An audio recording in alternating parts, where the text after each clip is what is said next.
Estar en contacto a esta hora contigo. Gracias por aceptar la invitación que te hacemos todos los domingos a esta hora. A esta hora nos encontramos para hacer una reflexión, es decir, para revisar la vida, para tratar de entender qué está sucediendo en nuestra existencia. Meditar, supremamente importante. 2, para orar. Creemos en el poder de la oración.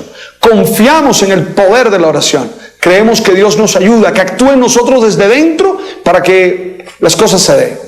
Y 3, celebrar el sacramento de la Eucaristía, que es gracia capacitante, que es el poder y la presencia de Dios dentro de nosotros para que podamos vivir y para que podamos hacerlo mejor. Gracias por estar aquí en este domingo, día de la Transfiguración, día muy importante para nosotros porque de alguna manera sabemos que Jesús es la presencia definitiva del Padre, que Él transparenta al Padre en medio de nosotros. Pero nada, comencemos con una catequesis. Están conmigo los 2 seminaristas más famosos de la congregación eudista, Tienen club de fans y todos. Se trata de Carlos Parezo. Carlos, bienvenido, ¿cómo estás? Bien, padre, sí, muy contento de estar con ustedes en esta catequesis. Y claro, también con nosotros don Brando Barceló. Don Brando. Padre, contento también, iniciando semestre con toda y dándole gracias a Dios por estar aquí, por esta nueva oportunidad. Hoy vamos a hacer la catequesis previa a nuestra celebración de la Eucaristía. Entonces vamos a darle la oportunidad a ellos que comiencen. Don Brando, dirija usted, cuéntenos qué hacemos. Bueno, ya dirigimos entonces. No, yo quisiera, padre, que iniciáramos este momento dándole gracias a Dios por estar aquí, por este momento en el que nos permite compartir su palabra, en el que nos permite hablar sobre Él. Y quisiera que iniciáramos pidiendo la fuerza del Espíritu Santo para nuestras vidas, para que sea Él quien venga a dirigir este momento en el que vamos a compartir acerca de Él. Que Él nos regale su fuerza, que Él nos regale su ánimo y que Él nos siga llenando de esa voluntad para seguir luchando, para seguir venciendo todas las dificultades que se nos atraviesan. Vamos a pedir la presencia del Espíritu Santo con un canto. Espíritu Santo, ven, habla en mí. Espíritu Santo, ven, ora en mí. Espíritu Santo, ven, habla en mí. Espíritu Santo, ven, ora en mí. Ven a curar, ven a liberar nuestros corazones de toda opresión. Ven a transformar, ven, enciende ya, trae todo tu fuego a este lugar. Enciende mi alma, enciende mi alma, enciende mi alma, Señor. Enciende mi alma, enciende mi alma, enciende mi alma, Señor. Ven, Espíritu Santo de Dios, sobre nuestras vidas en este momento. Ven sobre cada uno de los televidentes que a esta hora sintonizan este canal, que quieren llenarse de Dios, que quieren llenarse de la presencia viva de su Espíritu Santo. Ven, abre nuestro entendimiento para acoger esta palabra y que esa palabra pueda hacer eco en nuestra vida y que nos pueda animar a seguir saliendo adelante. Ven, Espíritu te alabamos Santo. Y te bendecimos. Ven, Espíritu Santo. Ven, Espíritu Santo. Y danos tu fuerza, danos tu salud para todos aquellos que están enfermos, para todos aquellos que están pasando momentos difíciles. Sé tú, Espíritu Santo, quien les dé fortaleza y quien santificándolos los sane. Ven, Espíritu Santo, y bendice los hogares que nos están viendo en este momento. Bendice a cada persona que está en sintonía. Hazle sentir tu gracia, hazle sentir tu poder, hazle sentir tu misericordia. Enciende mi alma, Espíritu Santo. Enciende mi alma, enciende mi alma, enciende mi alma, Señor. Enciende mi alma, enciende mi alma, enciende mi alma, Señor. al Padre, al Hijo y al Espíritu Santo. Como era en el principio, ahora y siempre, por los siglos de los siglos. Amén. Bien, quisiera, Padre, que para meditar hoy en esta catequesis, con todos los televidentes que hasta ahora nos están viendo, lo hiciéramos a partir de un texto bíblico tomado del Evangelio de San Lucas, en el capítulo 15, versículos del 11 al 32. Es un texto que sé que te gusta mucho, sé que a Carlos también le gusta, y sé que muchos de los televidentes que nos están viendo también se sienten identificados con este texto muchas veces. Es la parábola del Hijo Pródigo, o del Padre Misericordioso. Capítulo 15 del Evangelio de Lucas es el capítulo de la misericordia. Ahí hay 3 parábolas de la misericordia. Sí, Señor. Está la parábola de la oveja perdida, la parábola del dracma perdido y esta parábola de la que nos va a hablar nuestro amigo Brandon en el día de hoy. La ocasión de esta parábola es interesante porque los escribas y los fariseos están cuestionando a Jesús por su actuar. Le están cuestionando por qué come con publicanos, por qué se sienta a la mesa con pecadores.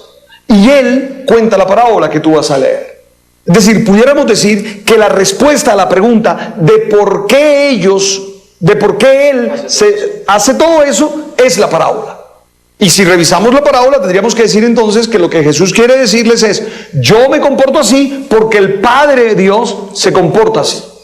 Entonces, esa es la ocasión para dejarle ubicado aquí, para ponerle un pase bien, un pase gol a don Brandon Barceló. Vale. Entonces, leamos la lectura, dice así: les contó también, había una vez un padre que tenía 2 hijos.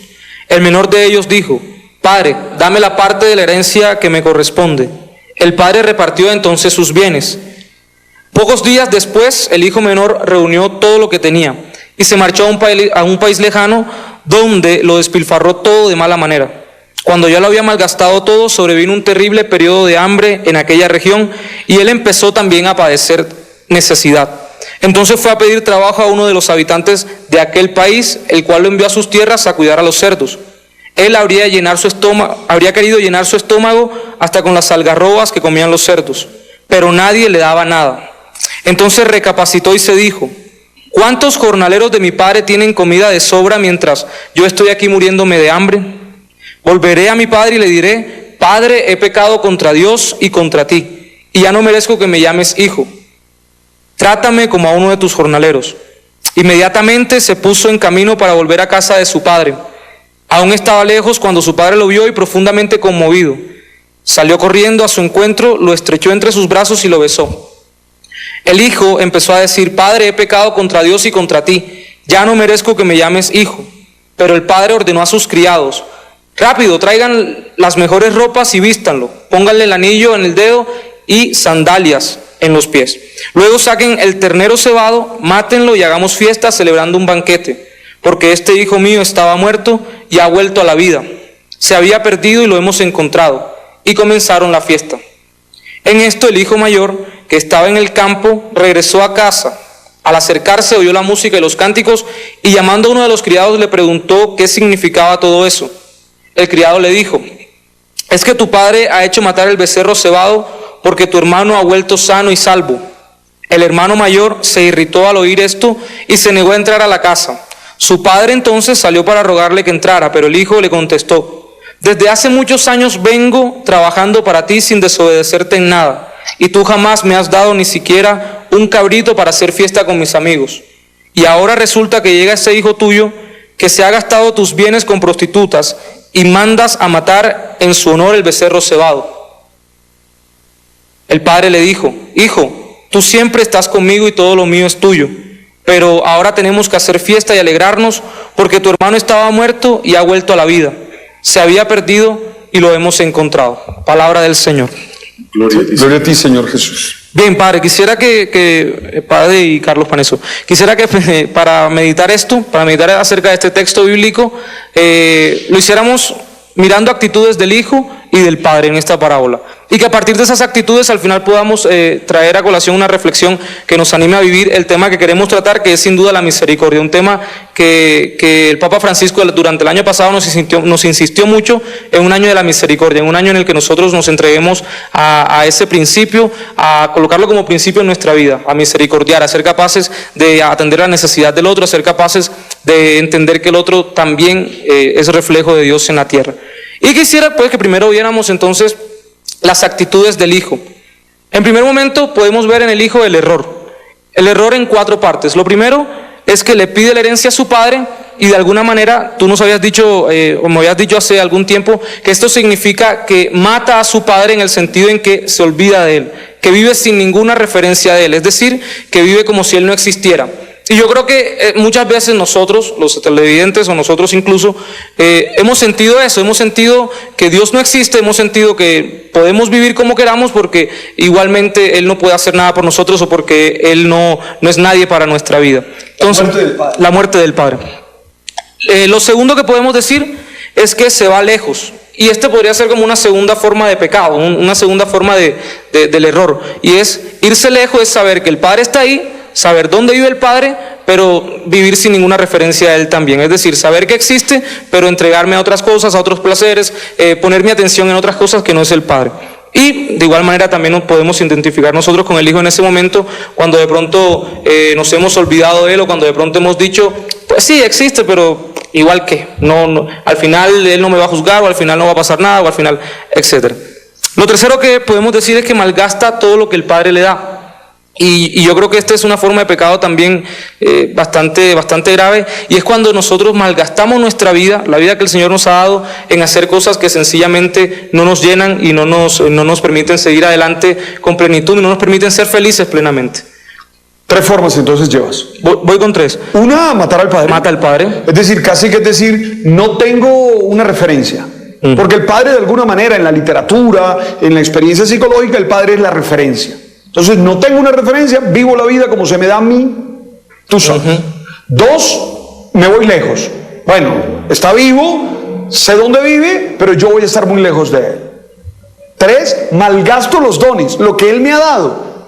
Sí, porque lo que malgastó fue la herencia, claro, no la que él había trabajado, porque él no ha trabajado nada. Malgastó los dones que el Padre le ha dado. ¿Y 4? Y 4, creo yo que es que pone sus seguridades en cosas vanas. Pone su seguridad en la herencia que el Padre le da y se va confiado en que le va a ir mucho mejor. Y bueno, ya sabemos el resto de la historia, ¿no? Cómo termina. Y podemos entonces pasar a las consecuencias, porque obviamente estos actos que comete el hijo, el irse o el matar al padre o lo que hemos dicho, eso trae unas consecuencias. Y las consecuencias podríamos decirlas así.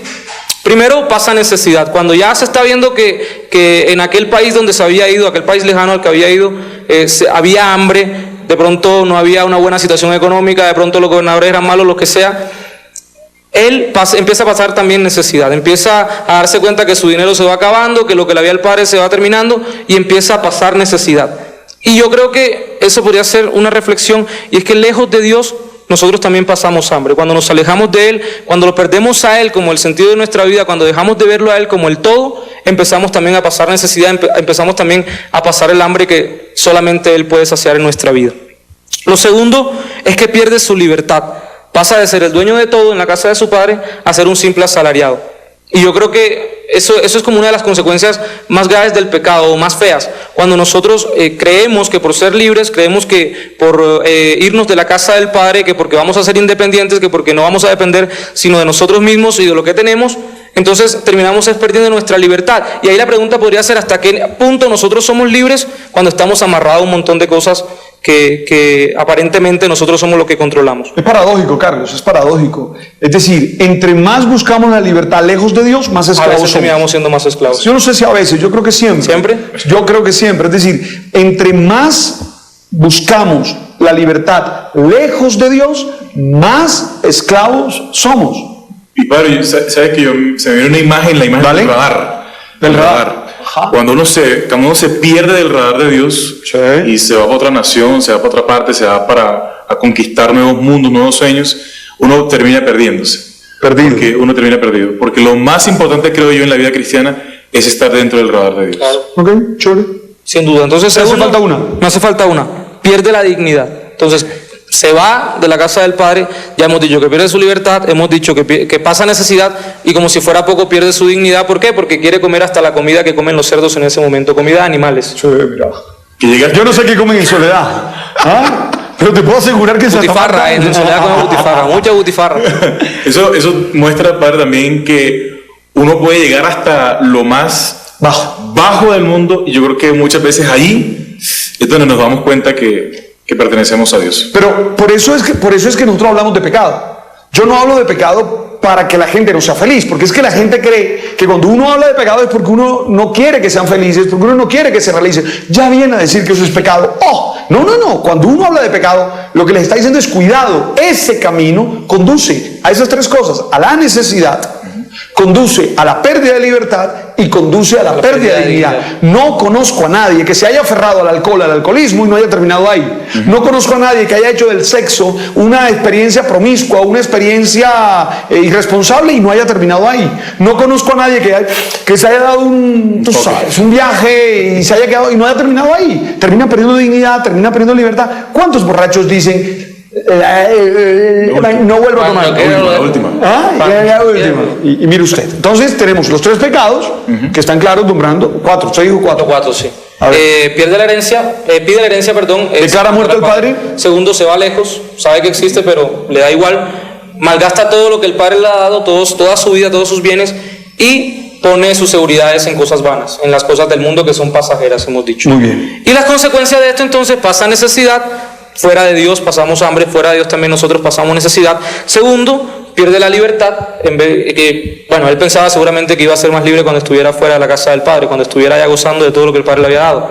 Sin embargo, nos damos cuenta que pierde su libertad porque pasa de ser dueño de todo a ser dueño de nada. Y tercero, pierde la dignidad. Pero yo he pensado, Padre, que hasta ahí podría ser una reflexión para que nosotros pensemos en lo malo que es el pecado, en lo malo que es vivir lejos de Dios, que al final eso es lo que significa pecado, ¿no? Apartarnos del Padre.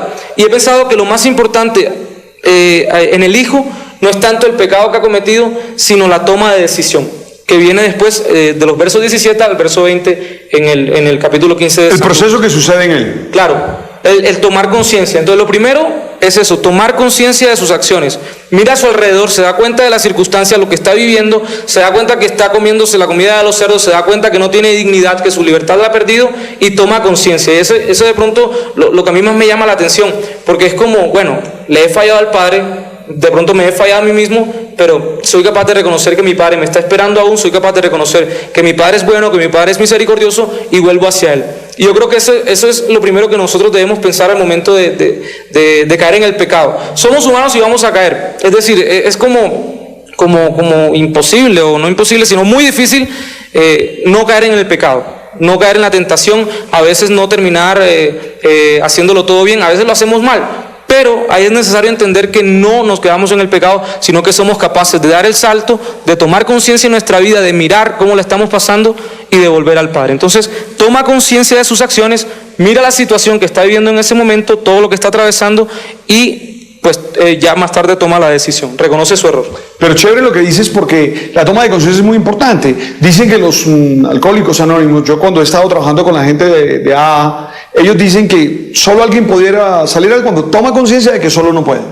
Claro. Cuando toma conciencia, porque hay mucha gente que me está viendo que tiene la vida vuelta un desastre y sigue mintiendo y sigue engañándose y sigue dándose metarrelatos ahí que lo alimentan en su mentira y no es capaz de tomar conciencia y darse cuenta que las cosas no van bien. Padre, y sabe una cosa que me parece bonita, y es que la conciencia de Dios siempre va a estar en el corazón, es decir, ese fruto del amor de Dios siempre va a estar en el corazón del hombre. Cuando lo hemos conocido y nos alejamos de Él, siempre va a estar ahí ese fruto, esa semilla que ha sido sembrada en el corazón, que nos va a ayudar en ese momento difícil de la vida a tomar nuevas decisiones, nuevas acciones en nuestra vida. Por eso es importante no despegarnos de Dios, y si nos despegamos, saber que ahí está, Él está ahí para ayudarnos. Padre, ojalá pudiéramos tomar todos conciencia de nuestro pecado y de la falla que estamos cometiendo, de aquellas cosas que no estamos haciendo bien. No se trata aquí de decir tal cosa que estás haciendo es buena, tal cosa que estás haciendo es mala. Cada quien sabe lo que está haciendo, ¿no? Sino que se trata más bien de decirte, hey, es momento de que mires las circunstancias que estás atravesando, de que mires todo lo que estás viviendo, y si de verdad eso es bueno y si de verdad eso te hace feliz, y si no, pues tomar la conciencia de que lo único que nos da sentido pleno, lo único que nos da la felicidad plena es volver a la casa del Padre. Entonces, primero, que toma conciencia. Lo segundo, que a mí me parece que es lo más importante, es que inmediatamente toma una decisión de ponerse en pie y de ir hacia la casa de su Padre para decirle: he pecado contra Dios y contra ti. Y yo creo que esa decisión que toma es una decisión que parte en dos la vida del Hijo. Y de alguna manera hay que entender que volver a Dios, que esa decisión que toma es una decisión personal, nadie la va a tomar por uno. De pronto los sacerdotes, de pronto los guías espirituales pueden decir, bueno, este puede ser el camino o este puede ser el camino, pero es una decisión personal, si, tuya que nos estás viendo o de nosotros, es una decisión decir, quiero volver a la casa del Padre, quiero arrepentirme, quiero decirle a mi Padre, hombre, la embarré, me equivoqué, perdóname. Entonces es una decisión personal, pero el Hijo la toma inmediatamente. Okay. Y lo otro es que pasa de la simple intención a la acción. Okay. Vemos en los capítulos 18 y 19 que dice, cuánto no tenía yo una casa de mi Padre, como esa toma de conciencia, y vemos luego que en el 20 inmediatamente dice, se levantó, se puso en pie, se fue a la casa de su padre y le dijo lo que tenía que decirle. Entonces, que entendamos que no se trata de una cosa solamente de pensarla, no se trata solamente de decir, voy a ir a la casa de mi Padre, mira, y de analizar las situaciones, sino de tomar inmediatamente la decisión de ponernos en pie también y de volver a la casa del Padre, sabiendo que el Padre nos recibe con todo el amor, con todo el gusto, porque somos sus hijos amados. Entonces, esas tres cosas: toma conciencia, toma una decisión, pero no se queda solamente en la mera decisión, en la simple intención, sino que va mucho más allá y pasa a la acción. Ahora quisiera que viéramos, Padre, las actitudes que tiene el Padre, que de alguna manera también es como lo más lindo de esta parábola. No quedarnos solamente en el pecado del Hijo, en lo que el Hijo pudo haber cometido, o en lo que nosotros podemos cometer siempre como imagen de ese Hijo, sino más bien ver la misericordia de Dios, ver cómo actúa Dios, para nosotros también de pronto poner en práctica esa misericordia. ¿Qué hizo el Padre? ¿Cuántas cosas hizo? Ya le digo, 1, 2, 3, 4, tengo 5 cosas que hizo el Padre. Okay. Lo primero que hace es dar libertad a su Hijo. Es decir, Dios no amarra a nadie. Dios no obliga a nadie a que esté a su lado. Dios no le dice a nadie, no te puede decir. No, Él da libertad a su Hijo. Él es capaz de darle la herencia. Dice, yo supongo que el Padre tuvo que haber dicho, bueno, se la voy a dar, Él verá si se equivoca, si no, igual lo voy a esperar para siempre. No, entonces lo primero es que le da libertad a su Hijo. Que entendamos que Dios no nos amarra, que entendamos que nuestras decisiones, pues, van a tener consecuencias, sean buenas o sean malas, y que Dios no va a intervenir sencillamente porque Él nos ha regalado la libertad. Me gusta que cuando llega su Hijo, Él inmediatamente desde lejos lo ve y lo reconoce. Es decir, no se ha olvidado de esa imagen de su Hijo, no lo ha dejado a un lado. Y dice seguidamente de eso que al reconocerlo también se conmueve y siente compasión por Él y va y lo abraza. Entonces, eso también es como lo más hermoso, y es donde vemos claramente la misericordia, en ese conmoverse, en ese verlo y recordar. No le pide la herencia, no, lo primero que hace no es decirle, ¿en qué te gastaste la plata? Lo primero que hace no es decirle, ¿cuánto te quedó? Dame lo que te quedó para guardarlo porque necesitamos. No hace eso, ni siquiera le reprocha que se haya gastado todo, sino que sencillamente lo ve, se conmueve y lo abraza. Y yo creo que esa es la actitud de Dios cuando nosotros tomamos la decisión de volver también a Él. Yo creo que cuando hemos estado lejos de Él, cuando hemos tomado la decisión de apartarnos y de vivir en el pecado, sencillamente Dios, cuando nosotros tomamos la decisión de volver, Él no nos va a reclamar y nos va a recriminar y nos va a decir, ¿por qué hiciste esto? ¿Por qué dejaste de hacer esto? Sencillamente Él nos va a recibir con sus brazos abiertos y nos va a decir, bienvenido a tu casa, y nos va a hacer fiesta, como dice la palabra de Dios. Es decir, entonces lo primero es da libertad, que es un Dios libre. Lo segundo, que lo resumimos en misericordia. Misericordia. Es un tipo misericordioso. Se conmueve, lo abraza, que es una expresión de ternura hermosa, y le hace sentir su amor. Lo que más me encanta es que no le reprocha el dinero. O sea, seguramente si nosotros fuéramos el Padre, nosotros dijéramos, hombre, ¿qué hiciste con la plata? ¿O dónde está el resto de la plata que te quedó? Pero Él no. Pero no solo el dinero, sino también no lo toca, y no lo podría haber tocado. En estricta legislación no lo puede tocar. ¿Por qué no lo puede tocar? Porque ha estado en contacto con paganos. ¿Cómo sabemos que ha estado en contacto con paganos? Estaba sirviéndole a los puercos, a los chonchos. Y no se te olvide que el pueblo de Israel no tenía chonchos. La porcofobia que sufría el pueblo. Entonces, si aquí habían chonchos, era porque eran paganos. Y si él había estado con paganos, tenía que purificarse al llegar. Antes de tocarlo tenía que purificarse. Sin embargo, no se purifica, sino que el Padre lo abraza. Y lo otro es que le devuelve la dignidad. Al colocarle el anillo, que es símbolo, si no estoy mal, de autoridad, y al colocarle la sandalia, que es decirle, bueno, retornas a mi pecho, retornas a mí, y yo te sigo haciendo mi hijo, sigue siendo mi hijo sin ningún problema. A mí me gusta pensar en el anillo como signo de confianza. ¿De confianza? Me gusta más pensarlo en términos de confianza, aunque sé que puede significar autoridad, porque los cheques normalmente se sellaban con el anillo. Entonces, darle a un tipo que se acaba de gastar toda la herencia y todo el billete, darle de nuevo la chequera, darle de nuevo la firma, es como decirle, oye, sigo confiando en ti. Y eso es maravilloso, que Dios confíe en nosotros a pesar de todo lo que hemos hecho. Pero yo sé si usted era lo que lo decía, que perdonar es recuperar la paz perdida. Sí, claro. Esa es una definición. Es una definición suya. Y en esto que estamos hablando de devolverle el anillo, es que te estoy diciendo, o sea, toda la plata que me queda, ahora es tuya también. Claro. ¿Sí? O sea, es una expresión muy grande de confianza y de amor a Dios. Yo creo que Castellano debe llevar también la misericordia a nosotros. Amén. Y lo último acerca del padre es que le recuerda a su hijo que él es la verdadera seguridad. Al acogerlo, yo creo que le está diciendo, mira que allá no tuviste mucho éxito, yo soy tu verdadera seguridad, yo le doy verdadero sentido a tu vida, yo te lleno y te hago pleno. Esas son las 5 cosas que podemos decir del padre. Enumera las 5 porque se me perdieron. Mira, primera, da libertad a su hijo, es decir, Dios no amarra a nadie. 2. Segundo, misericordia. Lo ve, se conmueve. Tercero, no le pide la parte de la herencia que le quedó o no le pide, sino que es capaz de abrazarlo y tal. Generosidad, llamemos. Cuarto, le devuelve la dignidad. Al darle el anillo, al darle el calzado. Y quinto, le recuerda que él es su verdadera seguridad, que solamente en él encuentra sentido. Sí, hay cosas hermosas, definitivamente. Claro. Bien, entonces esas son las cosas que yo quería que viéramos y que entendiéramos algo, padre, y es que yo pensaba que muchas veces nos identificamos solamente con el hijo, que muchas veces decimos, sí, yo soy el hijo pródigo, yo pequé, yo me fui, pero ya volví, mi Señor me perdonó, y no somos capaces a veces de identificarnos también con el Padre. Es decir, yo creo que es una cosa de doble vía. A mí me gusta mucho en el Evangelio de San Lucas, en el capítulo 6, versículos 36 creo que es, dice, la invitación de Jesús es, sean compasivos como vuestro Padre es compasivo. Y yo creo que de alguna manera esa invitación también se refuerza aquí al Jesús decirnos, así es el Padre, bueno, ustedes tienen que ser como el Padre, tienen que ser capaces de dar misericordia. Ojalá nosotros también pudiéramos sentirnos perdonados hoy, sentirnos misericordiados, como diría el Papa Francisco, y ser capaces también de entregar misericordia al que me ha fallado, al que se ha equivocado, entendiendo que es humano, entendiendo su miseria, entendiendo que se puede equivocar como yo también lo hago, y perdonándolo, entregándole el perdón. Muy bien, yo creo que está claro el tema. Yo creo que, bueno, si quieres ampliarlo más, te recomiendo un texto que se llama Mi venganza es perdonarte, porque ahí habría una tercera visión, y es la tercera visión es la del hermano mayor, los comportamientos del hermano mayor. Yo lo que hice en Mi venganza es perdonarte, trabajar los tres puntos de perspectiva, los 3 puntos de visión: el padre, como tú bien lo has hecho, el hijo menor, como tú bien lo has hecho, y el hermano mayor. ¿Oramos, te parece? Vale, oremos y pidámosle a Dios. Yo quisiera que oráramos, Padre, con las palabras del Hijo Pródigo. Que le dijéramos hoy al Señor que de pronto hemos colocado nuestras seguridades en cosas que no son Él.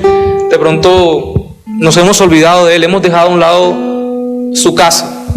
Que nosotros pudiéramos ser capaces hoy de tomar conciencia y de decirle también, hemos pecado contra ti, no merecemos llamarnos hijos tuyos, con la plena confianza en que Él nos va a decir, te recibo porque eres mi hijo y porque te amo. Amado Señor, queremos alabarte y bendecirte a esta hora de la mañana, queremos darte toda la gloria, porque tú a través de tu palabra nos haces una invitación y es a sentirnos amados por ti, a sentir que tú eres como ese Padre misericordioso que nos regalas el don de la misericordia, que nos permites sabernos amados por ti, que no permites, Señor, que las dificultades o las cosas que nuestras decisiones nos alejen de ti, y que cuando eso sucede, Señor, tú estás dispuesto a esperarnos. Gracias, Señor, porque no nos juzgas. Gracias porque en vez de rechazarnos o de decirnos que somos impuros delante de ti, nos regalas tu perdón y nos regalas tu abrazo fraternal. Te alabamos y te bendecimos y te glorificamos por todo lo bueno que haces en nosotros. Me mantienes en pie a pesar que he caído, me mantienes en pie a pesar que he sufrido, me mantienes en pie aunque he errado el camino, me mantienes en pie aunque en la duda he vivido, me mantienes en pie cuando todos se han ido, me mantienes en pie a pesar que he sufrido, me mantienes en pie cuando me siento perdido, me mantienes en pie, pides camine contigo, me mantienes en pie.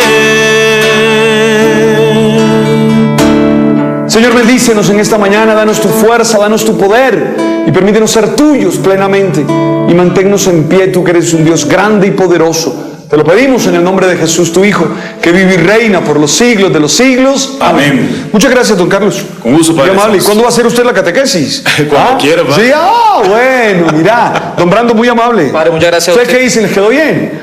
Dígame usted, bueno, el club de fans, ahora, tú te imaginas cómo hacer eso. Por el Twitter. Por el Twitter y tú sabes. Muchas gracias, don Brando. Gracias a usted, padre, y a Carlos. Muy bien. Bueno, bendito sea Dios. Vamos a celebrar la Eucaristía.